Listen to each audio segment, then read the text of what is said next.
Assalamualaikum warahmatullahi wabarakatuh. Selamat datang kembali di segmen Malam Jumat Minggu. Kali ini masih tetap dengan Bang Ganis. Yes. Assalamualaikum warahmatullahi wabarakatuh, teman-teman semua, sahabat Malam Jumat Minggu. Betul. Terima kasih juga berkesempatan diundang untuk bercerita mengenai salah satu secuil kecil lah kisah horor yang ada di diri saya. Iya.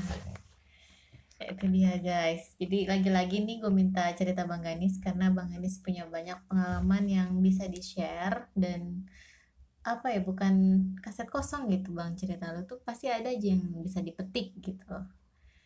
Makanya kita coba undang Bang Ganis lagi. Nah, kali ini cerita tentang apa nih Bang? Sebenarnya emang saya juga hobinya berpetualang ya. Sekarang saya ingin membagi tentang salah satu kisah petualangan saya juga. Ya memang kalau saat ini mengenai pendakian atau mungkin hiking atau apa, saya memang ada. Cuma kan sekarang lagi banyak juga ya di mana-mana gitu sedang mengangkat pendakian. Cuma kali ini saya akan mengangkat tentang di Pulau Seribu ya, mengenai pelantikan junior saya yang pada saat itu saya menjadi senior. Di sana saya diangkat jadi Dewan Kehormatan. Waktu pelantikan itu berada di Pulau Cipir, Onrus, dan Pulau Kelor. Nah, pasti kalian juga sempet atau pernah dengar lah tuh kayak di travel gitu, Pulau Onrus apa segala macem. Di situ lokasinya ya Bang ya? Iya, betul sekali. Ya mungkin saya ingin sekedar bagi pengalaman ya. Pengalaman saya lulusan di salah satu universitas swasta di Tangerang. Itu lulusan tahun 2010. Di sana sebelumnya nih pada saat semester tengah ya, semester saya lupa 6 atau 7 gitu, saya lupa. Pokoknya saya tuh diajak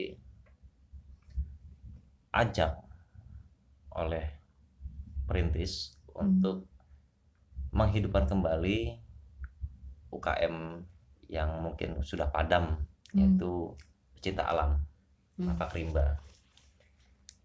Di sana kita sudah melewati fase-fase sebelumnya nih, mungkin waktu pelantikan Slayer lah, terusnya juga nama rimba atau apa. Di sini saya ingin bercerita mengenai pengambilan nomor register personil. Nah, jadi setiap peserta itu anggota muda, dia mempunyai nomor register personil. Kita nyebutnya NRP. Jadi semua itu ada, kalau sekarang kan ada orang nomor ID-nya berapa, terus juga kalau di KTP nomor NIK-nya berapa atau apa itu. Kita juga punya namanya NRP.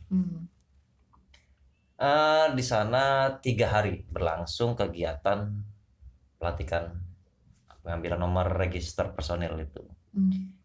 Di hari pertama para peserta dan senior itu sudah terlebih dahulu mereka berada di Pulau Cipir.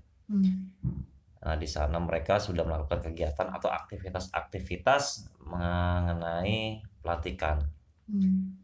Kebetulan saya pada hari pertama saya tidak bisa ikut karena saya sedang kerja. Saya sedang bekerja, akhirnya saya baru bisa menyusul di hari Sabtu siang. Pas saat itu kan setengah hari nih. Setengah hari. Nah, setelah itu saya langsung berangkat menyusul ke Pulau Onrus karena planningnya tuh di agenda hari kedua pelantikan tersebut dialihkan ke Pulau Onrus. Karena Pulau Cipir tuh di hari pertama. Di situ saya pergi berdua sama yang sekarang menjadi istri saya ya. Tadinya kan teman satu kampus juga dan satu jurusan juga. Saya berdua naik motor sampai di Kamal Muara. Motor kita sudah koordinasi sama pemilik kapal namanya waktu itu Samsu, saya ingat lagi namanya Samsu. Motor kita parkirkan di tempat kediamannya Samsu.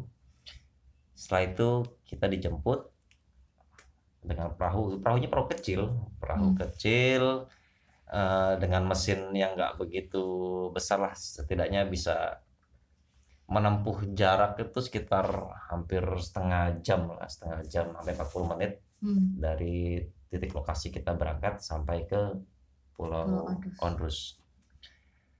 Pulau Onrus sendiri itu namanya atau kita artikan sebagai pulau tidak pernah tidur, karena itu dari bahasa Belanda tuh Onrus. Cuma kan sekarang Onrus, RUST mungkin sekarang orang lebih familiarnya dengan sebutan itu. Sedikit saya flashback mengenai Pulau Seribu ini.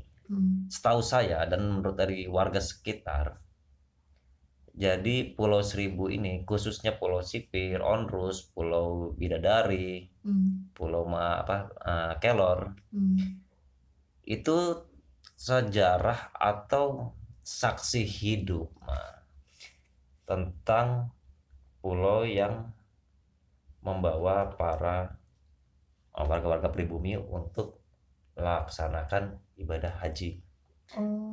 Jadi di sana kan seperti tempatnya karantina itu, karantina. Jadi dites juga kesehatannya, fisiknya.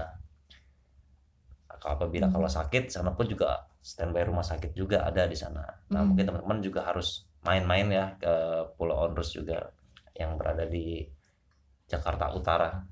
Mantap tuh.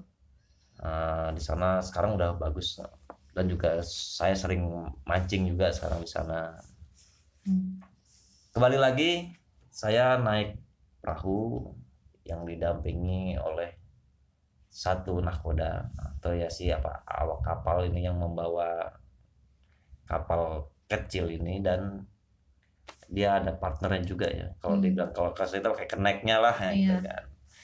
Saya berdua dengan teman saya yang sekarang jadi istri saya. Jadi kita di kapal tuh berempat.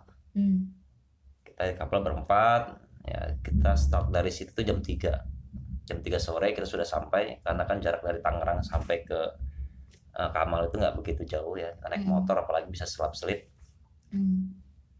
Waktu itu perjalanan sih cerah, kita cerah, nggak ada mendung atau hujan, angin pun juga bagus. Nah, kita pelan-pelan dengan suara khas mesin itu yang kotak-kotak kayak mesin diesel itu. Kita akhirnya sampai di Pulau Onrus kurang lebih jam 4 kurang kita sudah sampai. Untuk registrasi atau apa semua sudah diatur dan sudah dikelola sama teman-teman yang sudah berada di pulau itu sebelumnya. Sampai sana ya saya sama teman saya ini kita langsung menuju ke tenda tempat para senior. Nah di situ juga kita juga sedikit bikin ya kayak briefing ya. Kita briefing koordinasi lagi untuk apa yang akan kita lakukan malam ini, rencananya seperti apa dan pelatihannya seperti apa. Setelah itu pertama teman saya ini dia nyolek saya, kok bau amis, dia bilang gitu kan. Memang kita tempatnya itu ada kayak rumah sakit, bekas rumah sakit, nggak jauh dari sana kita bikin kayak sebuah tenda. Kalau zaman itu sih tendanya masih dari tenda pramuka gitu yang segitiga gitu kan. Dan kita pakai itu dan pakai terpal dan flysheet. Di bawahnya kita gelar matras. Saya bilang ke teman perempuan saya ini, saya bilang, maklum aja kalau bau amis mah itu namanya juga di laut, bilangnya mungkin ada ikan mati atau mungkin ada apa gitu kan. Enggak, beda, dia bilang. Bau ikan amis tuh nggak kayak begini, beda, ini kayak bau anyir, dia bilang. Oh, kayak bau darah dong, dia bilang. Enggak deh, hidung kamu mampet kali, bilang gitu aja. Nah, setelah pembicaraan mengenai bau amis tersebut, temen nih bahas mengenai untuk pelantikan malam. Jadi pelantikan malam ini mereka itu akan disuruh berpencar, si peserta ini berpencar.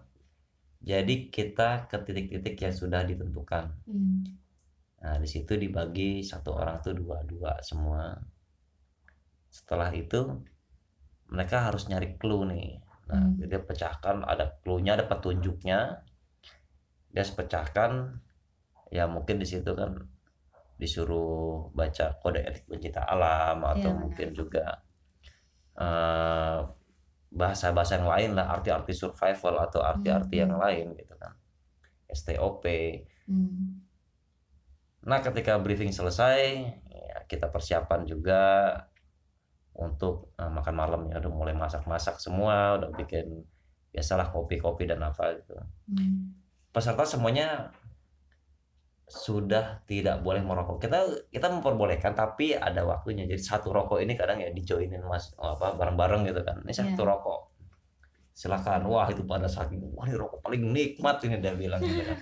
Karena biasanya dia ngerokok satu hari berapa banyak ini. Kita jatah gitu kan. Semua pun juga ngikutin peraturan tersebut. Ya kita juga nggak barbar atau nggak tegas atau maksudnya nggak ya gimana ya, bilang militer ya enggak, kita enggak ada sama sekali pelantikannya, kita juga semuanya fun, semua baik-baik aja. Ini malam datang nih jam 7. Wah, malam tiba jam 7, kondisi cuacanya bagus, cuma hanya angin. Misalnya angin udah mulai datang, kita udah mulai naruh petunjuk-petunjuk ini kan. Jadi kita kasih kertas, kita kasih apa namanya ya dimasukin ke dalam botol, kita kasih clue kan. Ini cari kertas ini di titik sekian. Jadi kita main kompas juga kan. Kita sediakan mereka satu grup itu yang berisi 2 orang itu satu center dan satu kompas bidik. Nah, kita kasih koordinatnya di ini untuk tim A, tim B, tim C gitu kan. Kamu harus bidik titik ini karena di situ ada petunjuk selanjutnya yang untuk kita bawa ke Pulau Kelor. Nah setelah itu semua kita bikin barisan, kita bikin mereka berbaris, dikasih komando. Pada saat itu ada teman saya yang namanya Jeffrey, dia yang ngasih perintah dan instruksi kepada peserta tersebut, dikasih titik koordinat. Untuk misal tim A ini ada namanya Pak D Widodo sama begitu sama Siti Dahlia salah. Karena tuh ya, kejadian ini udah lama sekali ya, udah hampir ya 2000 sekian lah ya. Setelah itu mereka berdua mendatangi tempat si titik yang sudah kita tentukan. Di sana ada satu orang sempat kaget dia. Astagfirullahaladzim. Dia istighfar juga. Teman-teman nanya kenapa? Enggak bang, itu bang ada yang hitam gede, dia bilang. Itu mah biasa, itu mah batang pohon ya, kita kan sering positif aja gitu kan. Jadi biar mereka pada nggak down juga, pada nggak ngedrop. Memang teman-teman situ memang ada beberapa yang bisa, dia sering kayak kaget gitu kan. Kagetnya selalu kaget lihat ke bawah. Saya nggak tahu ada apa, kalau lihat ke bawah ada apa. Nah waktu sudah mulai mencari titik koordinat, jadi udah sepi, peserta udah pada sepi semua. Saya sama teman perempuan saya itu jalan-jalan. Nah, jalan-jalan tuh sebenarnya apa ya? Pengen lihat lokasi pulau itu. Pulau Onrus ini pengen lihat, dan juga pengen tahu ini peserta ini kemana sih. Jadi kita ambil monitor, memantau. Jadi memang ada senior-senior ini ditugaskan untuk memantau para juniornya. Jadi kita dibagi tugas, satu tim itu untuk mantau tim A itu dibagi 2 orang. Setelah kita jalan Saya ngikutin kebetulan waktu itu Pak Dewi Dodo sama Siti Dahlia. Saya ikutin di belakang mereka, jaraknya tuh sekitar hampir ya 15-20 meter. Memang sedikit jauh, tapi mereka nggak tahu karena kita nggak pakai penerangan. Pada saat itu saya lihat kok ada suara rame-rame, ya saya pikir teman saya yang lain nih. Kok pada deket-deketan dari sini ngapain? Pas saya lihat emang nggak ada, sepi. Saya sempat tengok ke kanan itu, sepi kok. Suaranya emang dari sebelah kanan kita. Jadi si perempuan yang teman saya ini sebelah kiri, saya sebelah kanan jalan. Yang pas saya lihat kedua, saya tuh kayak kalau api itu ada kayak bunga-bunga apinya itu, ya, percikan. Nah ya, tuh, ada api, gede banget. Saya mungkin pikiran saya kebakaran gitu kan. Gak ada kebakaran. Jadi pas lihat itu tuh di belakang api itu nampak ada kayak apa sih, seragam Belanda. Itu mereka tuh kayak muterin api. Kok kayak ada pesta, saya bilang gitu. Cuma di situ saya yang jadi fokus saya itu ada satu perempuan. Dia rambutnya saya gimana ya? Ya kayak bule-bule ikal gitulah. Dia pakai baju kayak gaun putih. Cuma yang saya lihat itu ada satu kayak bodyguard ya. Dia punya satu bodyguard sebelah kanan dia, gede, perawakan Belanda juga. Ya hampir sekitar hampir 2 meteran deh, gede, tinggi banget, tinggi. Tapi dia tuh hanya berdiri di dekat di unggun itu. Nah cuma yang tentara yang lain itu pada muter-muter kayak lagi pada pesta aja, kayak orang-orang gypsy gitu kan, wah muter-muterin. Cuma kok ini api, tadi nggak ada api, nggak ada yang bikin tumpukan sebesar itu, tapi kalau ini seperti kayak hiruk pikuknya orang-orang tentara itu, pada ada yang duduk di atas apa namanya, batang kayu, ada yang sambil berdiri sambil loncat-loncat. Udah kayak pasar malam lah itu. Saya bilang, coba lihat tuh arah jam ini jam 5. Ada apa? Lihat jam 5 nggak ada apa-apa. Dia nggak ngeliat nih. Oh ya udah, oke. Dia nggak ngeliat. Saya sambil jalan kan udah saya abaikan, biarin aja dah, dia mau ngapain terserah. Saya sambil jalan tahu di situ ada kayak suara rintihan orang gitu kan. Tolong. Suaranya kayak apa namanya, serak-serak parau gitu. Tolong. Pas dilihat, jadi ada sana tuh kayak ada pohon besar tuh, nggak jauh dari sumur Belanda. Ada sumur Belanda di sana. Situ ngintip, dia sambil pegangan ke pohon, batang pohon begini sambil bilang tolong. Nah, itu jadi kayak apa, kayak orang kena penyakit lepra atau kusta gitu kan. Memang sana tempat isolasi juga, apabila ada orang yang sakit kan langsung nggak boleh melakukan ibadah haji kan. Yang setahu saya dan menurut cerita dari warga sekitar seperti itu. Ya itu samar-samar saya lihat, kok itu ada orang sambil tengkurap gitu kan. Kita tolong. Nah, yang bikin saya panik lagi, pas dia habis megang batang pohon dia langsung tangannya begini, tolong ambil manggil gitu, tolong. Cuma dia ambil ya merintih gitu, kayak nggak bisa berdiri, bisa tengkurap, tiarap gitu. Dia tolong. Itu usianya kira-kira sekitar 46-an dah. Ya udah berumur 46 sampai 50 tahunan, sekitar segituan. Cuma udahlah, biarin aja saya, karena dia nggak lihat, saya nggak berani buka omongan. Kita santai aja udah. Berarti itu bukan orang.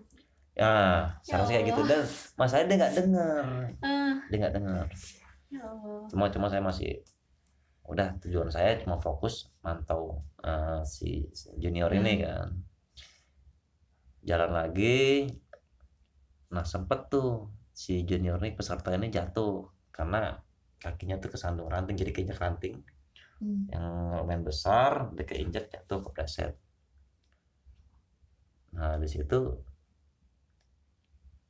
temen saya lihat dia sempat menendang, tapi nggak ada yang ditendang tuh, medianya nggak ada, objeknya nggak ada.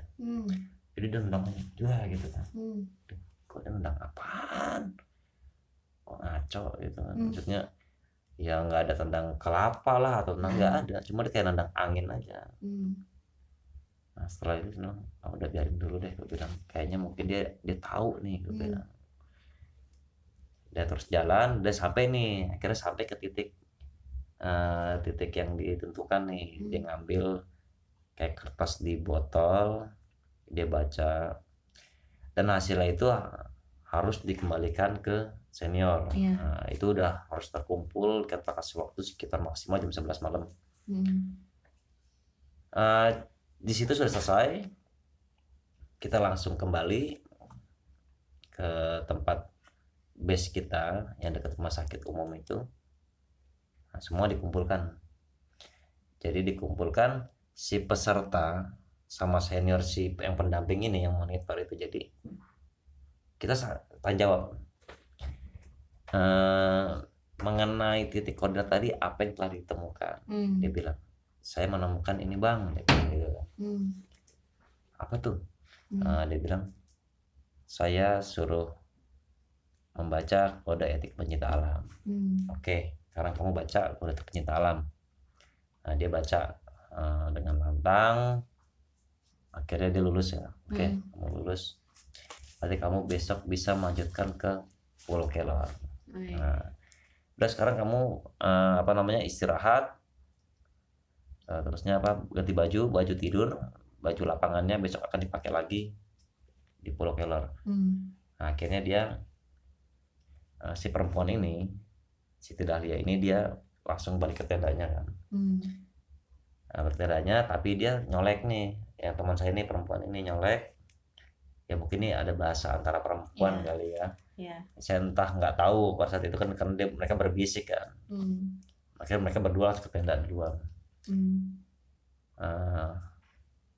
Si junior ini bilang, bang saya mau ngomong. Ngomong apa bang? Abang tahu nggak ada apa tadi jalan bang? Wah kenapa nih ya, saya pokoknya bego kan. Kenapa cerita ya, mumpung nggak ada si ceweknya ini, juniornya juga, temannya dia, partnernya nggak ada. Dia bilang, bang tadi saya lihat ada sosok perempuan perawakan Belanda, mukanya nggak kelihatan tapi rambutnya terurai ke bawah ke depan. Itu didampingin 2 algojo, dia bilang kayak gitu. Dia kan memang orang Jawa Timur ya, mau lokatnya medok gitu ya. Jawanya medok. Dia bilang, di sebelah mana? Itu yang dekat pohon besar, dia bilang. Ngapain dia lagi berdiri di sana. Cuma banyak tentara, dia bilang kayak gitu. Nah, saya bilang ke sana, ada api unggunnya nggak bang? Nggak ada, cuma dia di sana, dia baris. Dia cuma ngeliatin tentara pada baris, tentara Belanda di sana pada baris. Berarti kan di sini saya satu sisi lihat, pandangan saya sama dia beda nih. Karena saya lihatnya itu kayak hiruk pikuk orang lagi pesta kan, dengan api unggunnya, dan dia muter-muter di sana. Dan saya lihat sosok itu cuma didampingin 1 bodyguard atau algojo. Jadi kalau dilihatnya 2, tapi posisinya lagi berbaris ke arah tentara. Oh iya, tapi nggak ganggu kan? Enggak ganggu kok bang.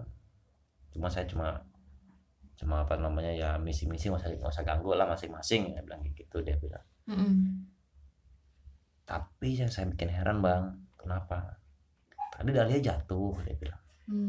Oh iya, saya tahu. Abang pada bingung kan, karena saya ada di belakang. Saya ada di belakang abang, saya mantau, saya monitor, bilang gitu kan. Nah waktu dia jatuh itu bang, di kaki saya bang ada orang yang gelendot saya bang. Dia gelendot saya, dia minta tolong ke saya nggak mau, jadi saya tendang dia bang. Jadi mukanya itu sampai hancur bang sini bang, dia bilang. oh bilang aku punya mikir, berarti yang dia tendang angin itu dia nendang si sosok orang rawakan pribumi yang ngambil kakinya dia, yang dia tidak tolong. Nah dari situ saya mau cerita bang. Yang saya lihat itu ada api unggun, ada sebuah pesta di tempat yang Pak D bilang tadi, gitu. Nah, cuma kan kadang orang-orang kan beda-beda penglihatannya kan. Kadang yang orang misalnya ngelihatnya sosok kuntilanak, dia di mindset dia tuyul, saya tuyul aja. Nah, karena terbentuklah itu gitu kan. Nah, cuma kalau yang orang tadi yang gelendotan tadi itu yang minta tolong, saya ngeliatnya nggak di depan Pak D. Saya ngeliatnya kenapa ada di balik pohon bang.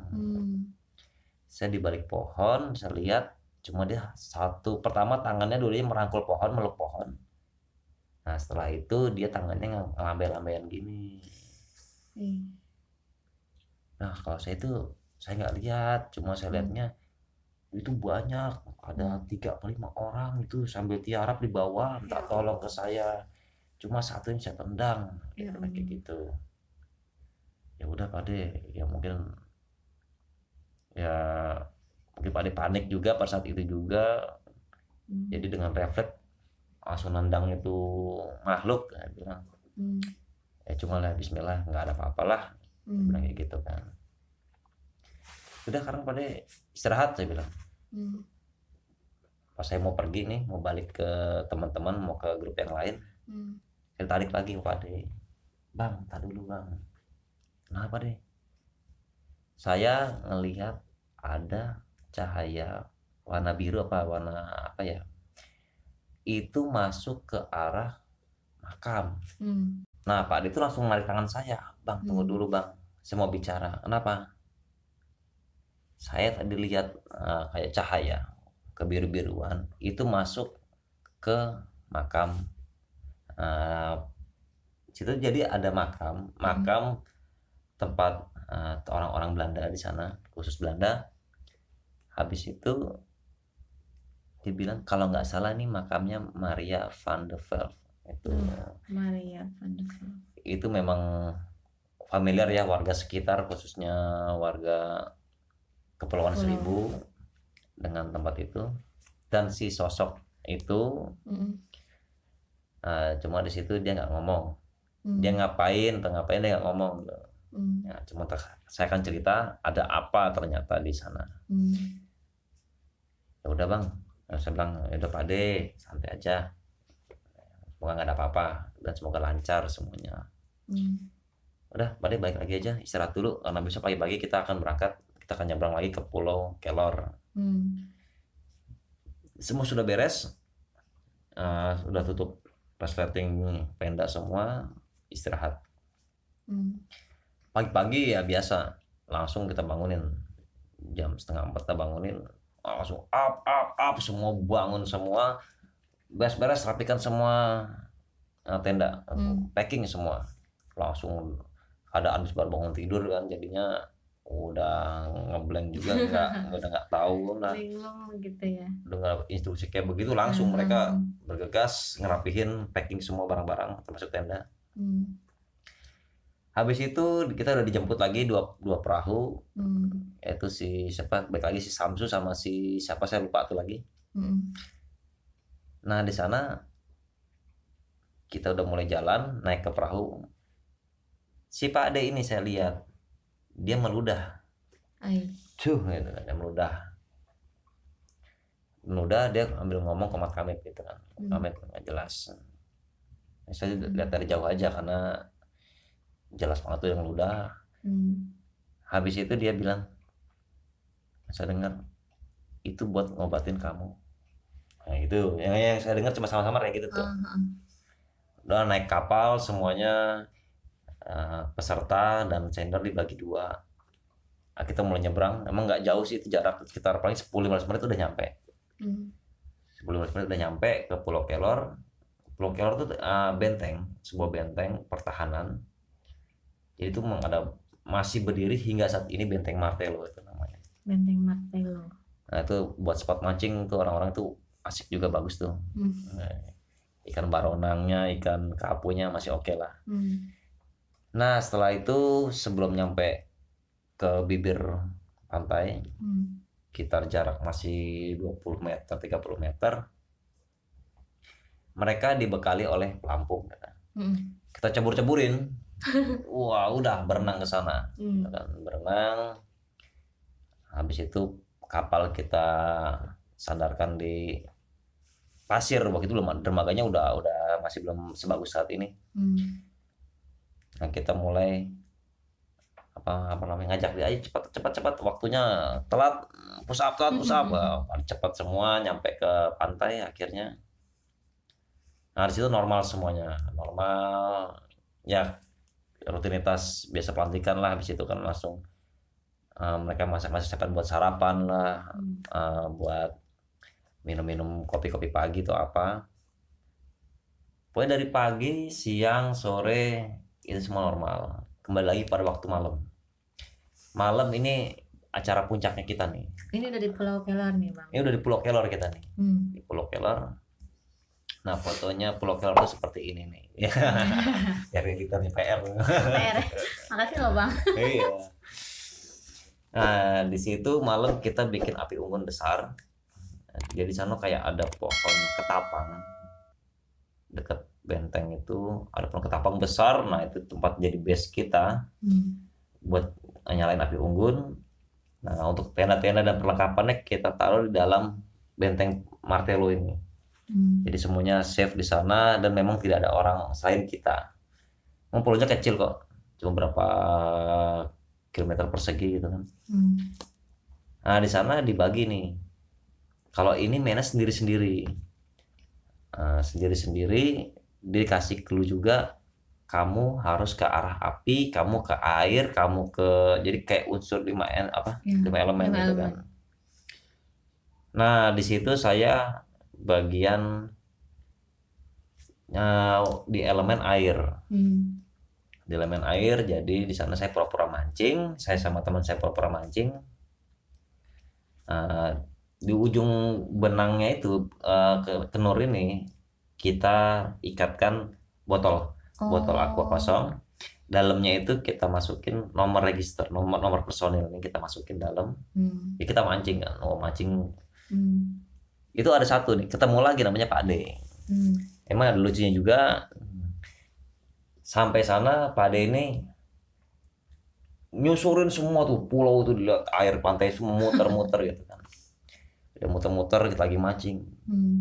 Dia ngelewatin, "Woi, jangan situ. Gua lagi mancing, lu kenapa di situ?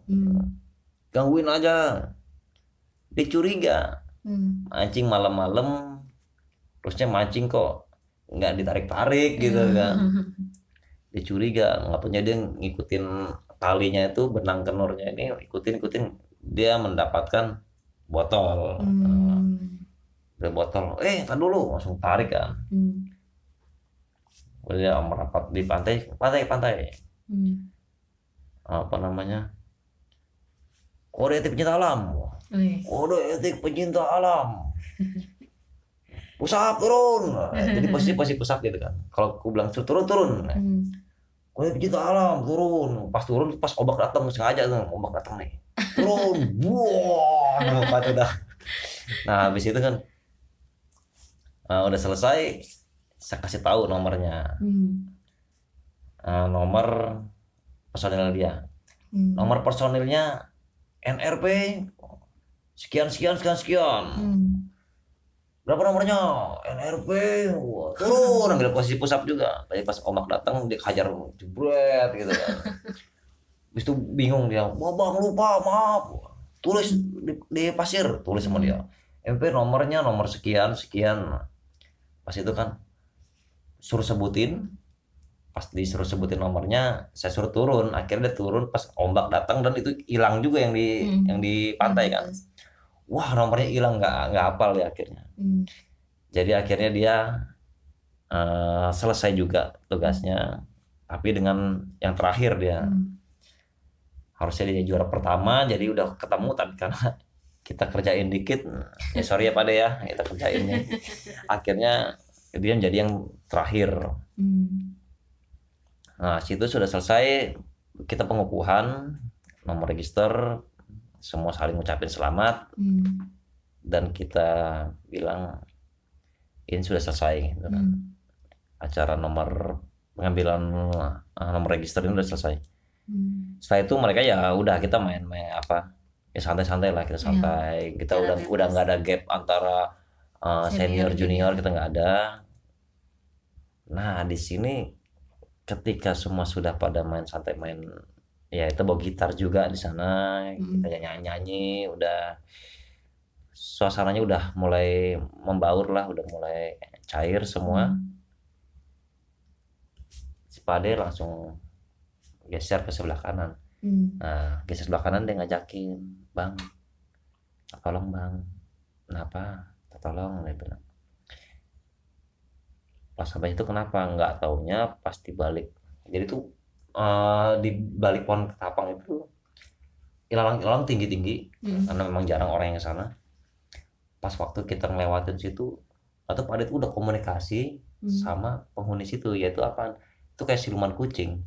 Jadi matanya gede, matanya besar, dia tuh hampir nyatu gitu ya, bernyatu. Kuping kucing, giginya taringnya ada besar, kucingnya ada besar, kucing. Habis itu ekornya dia sampai ke kepala tuh, panjang, warnanya warna hitam, mayoritas hitam. Kaget. Nah, atau Pak di situ udah sedikit marah gitu. Pak juga bisa juga, dia bisa juga. Ya, oke dulu itu.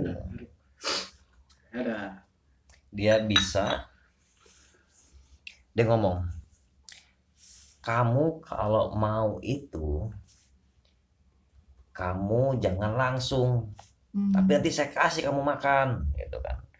Karena kamu dari tadi sudah mengganggu terus kita di sini. Saya masih belum tahu maksudnya apa nih, bahasa artinya kamu mau kasih makan. Dia tanya, "Kenapa deh?" "Gini bang, ini kucing ini banyak, dia tahu datang itu, selalu datang ngumpul dia, tapi ada satu nih, bosnya satu nih, rajanya satu. Dahlia, dia sedang datang bulan. Mereka pengen nyicipin itu," dia bilang kayak gitu. Dia nyicipin, emang dia udah apa namanya, kayak udah pengen rekam aja itu. Dia pengen nyicipin, cuma dia bilang, "Kamu nggak boleh langsung."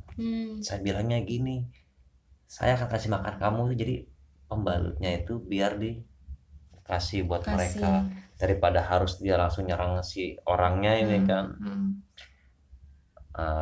Pantesan aja waktu itu Dahlia ngomong sama si teman perempuan saya ini, kalau dia tuh yang ngajak berdua aja, nggak taunya lagi datang bulan. Iya bang, gitu. Oh gitu. Terusnya berarti mau nggak mau kita harus ngomongin dong ini ke si orang ini nih yang sedang head ini kan. Iya bang, harus ngomongin ke dia. Ya udah, nanti lewat teman perempuan saya ini aja. Akhirnya teman perempuan saya yang disuruh untuk ngomong ke si yang datang bulan ini, junior yang datang bulan. Nah, dengan semangat 45-nya, dia ambil plastik itu yang dibungkus pembalut yang penuh darah ini,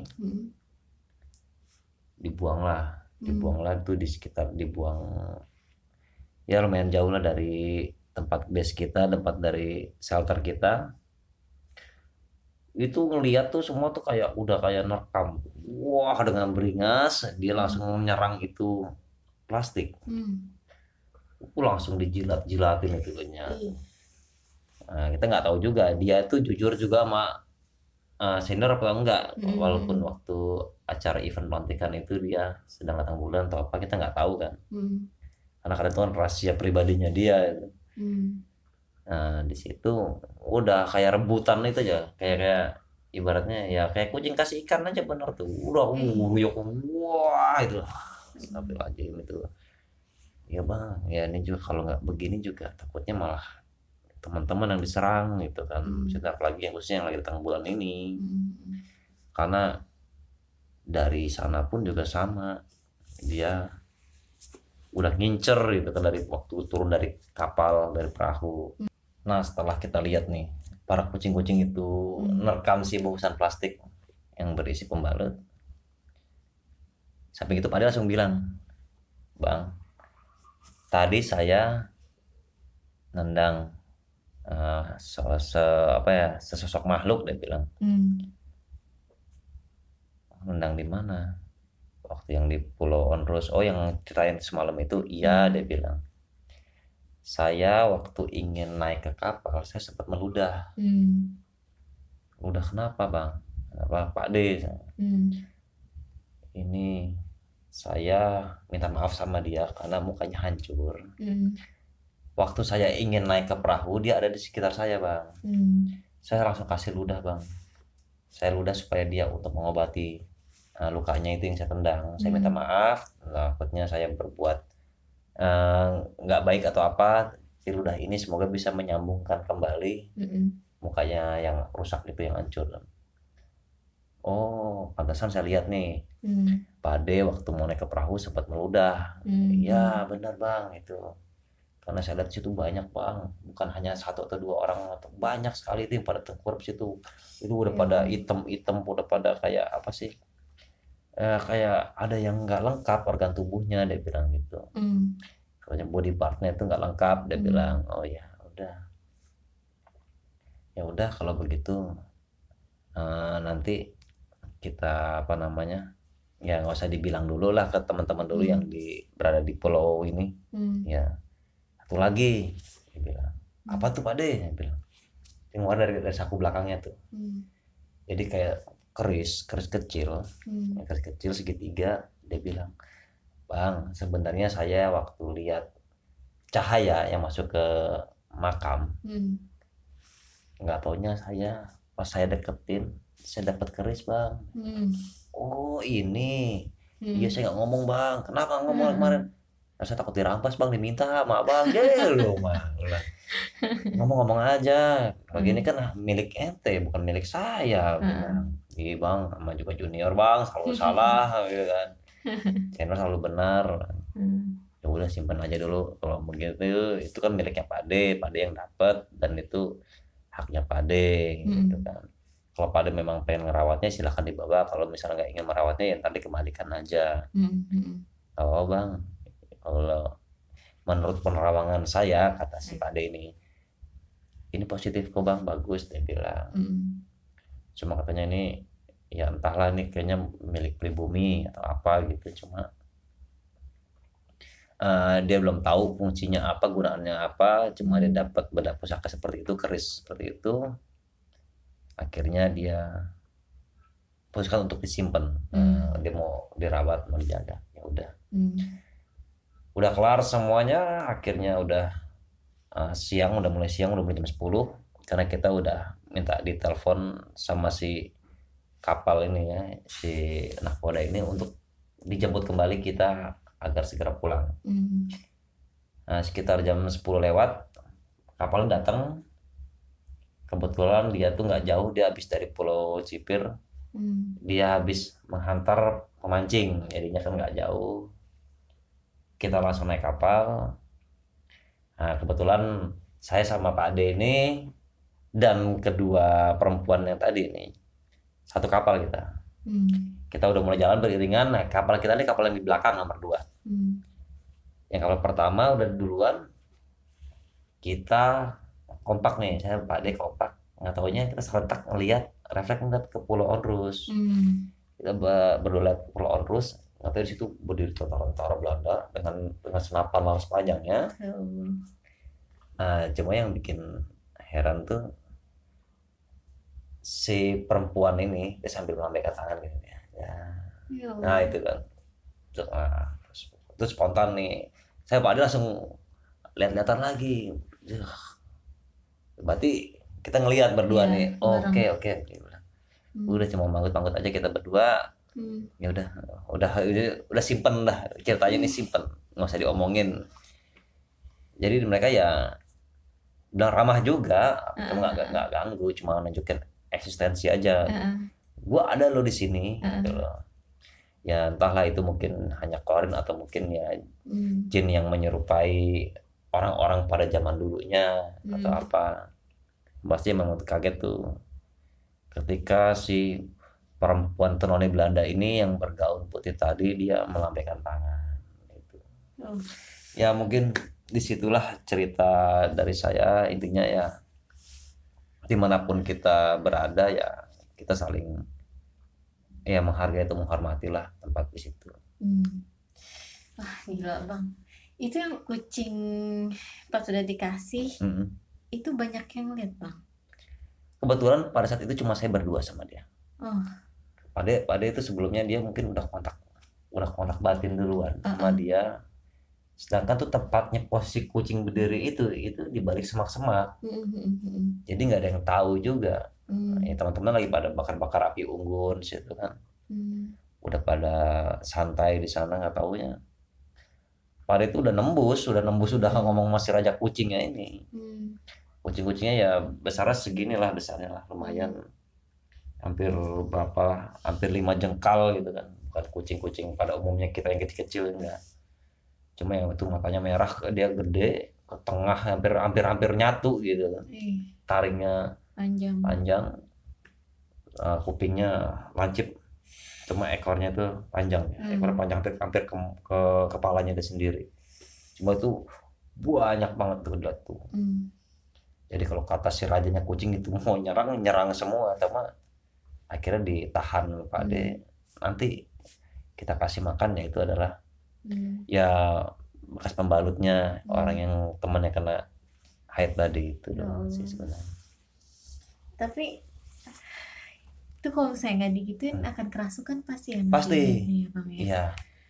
Soalnya dia udah berkali-kali kayak dijorokin gitu, didorong atau apa, dia berkali-kali jatuh sebenarnya.